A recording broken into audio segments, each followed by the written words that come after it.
Pamilya po ng isa sa nasawing manggagawa sa aksidente sa Labrador, Pangasinan lubos po ngayon ng pagdadalamhati. Para sa detalye ng balitang yan, kasama natin Idol Kate Dispo.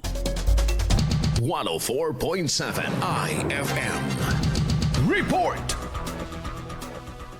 Patuloy ang pagdadalamhati ng pamilya ng isa sa mga nasawi sa malagim na aksidente na kinasangkutan ng isang mini dump truck sa Mountain Trail Road, Barangay Bolo, Labrador, Pangasinan noong Hunyo 16. Sa panayam ng IFM News sa anak ng isa sa biktima na tumanggi ng magpakilala, matagal na umanong may pangamba ang ilang manggagawa hinggil sa kanilang kaligtasan habang bumabiyahe.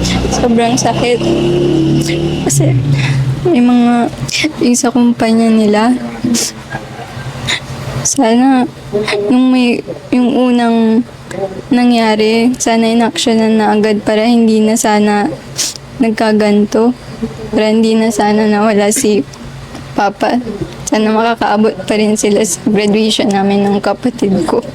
Inihayag rin ng asawa ng isa sa nasawing manggagawa na dalawa rin nilang pinsan ang kabilang sa mga nasawi sa parehong aksidente. Hindi pa rin niya kayang panoorin o tingnan ang mga larawan at video ng aksidente dahil sa matinding lungkot at trauma na kanyang nararanasan. Parang ayaw ko, ma'am. Ini-imagine ko lang, ma'am, kung paano nangyari. Na ano kasi, ma'am, na ano yung dito niya, ma'am, oh.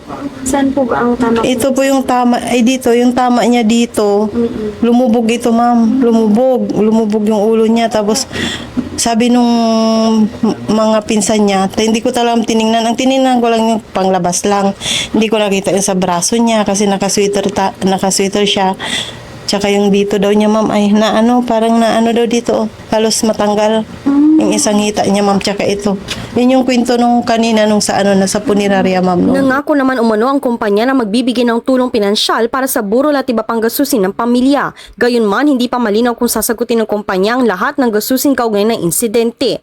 Para sa pamilya, bukod sa tulong pinansyal, hustisya ang kanilang pangunahing hinihiling para sa mga biktima ng aksidente. Inilarawan ng biyuda ang kanyang asawa bilang isang mabait, masipag at responsableng tao na laging handang tumulong, hindi lamang sa kanilang pamilya kundi maging sa mga kamag-anak, kapitbahay at mga katrabaho. Sa ngayon, nananawagan ng mga kaanak ng mga biktima na masusing investigasyon upang matukoy ang pananagutan sa insidente. Hiling din nila na sagutin ng lahat ng kaukulang gastusin ng mga naapektuhan at paigtingin ang pagpapatupad ng mga safety measures upang maiwasan ang kahalintulad na trahedya sa inaharap.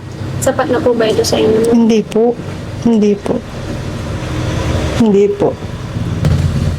Kung tutusin ko lang lahat yan, ma'am, sa buhay na nawala eh.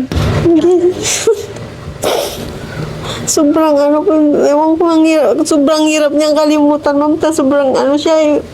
Basta sobrang bait. Lahat ng mga pinsan niya nagchat-chat sa akin. Yung pinsan ko pang pinakamabait ang nawala, sabi nilang ganon. Yung na lang po, ma'am, sana sagutin nila lahat, tsaka yung sana mabigyan ng hustisya din talaga, ma'am. Hindi basta-basta yung nangyari, ma'am. Sobrang sakit na kamatayan ang nangyari sa kanila, ma'am.